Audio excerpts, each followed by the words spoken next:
দুর্গাপুজোতে কলকাতা ঘোরা তো অনেক হলো, এবার বাড়া কালী পুজোতে বারাসাতে।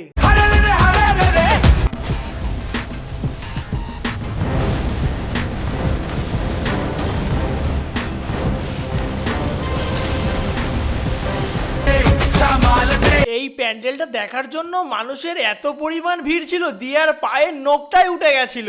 আমরা সকলে মিলে পাপড় খাচ্ছিলাম আর ক্যামেরার সামনে যে যার মতো পোজ দিচ্ছিল, আর একজন তো আকাশের তারা গুনতে ব্যস্ত।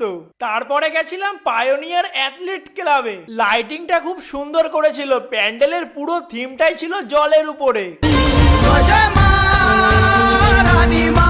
প্যান্ডেল থেকে বেরিয়ে দেখি সুন্দর একটা মেলা হচ্ছে। তারপর নিয়ে নিলাম গরম গরম এক প্লেট পাওভাজি। পাওভাজিটা খেতে খুব টেস্টি ছিল, এমন মশলাদার ঘুগনি দিয়ে পাওভাজি ফার্স্ট টাইম খেলাম। একটা রোলার আইসক্রিম স্টল থেকে আইসক্রিম টেস্ট করে আমাদের পুরো টিম মিলে চলে গেছিলাম অন্য আরো একটা প্যান্ডেল হপিং করতে।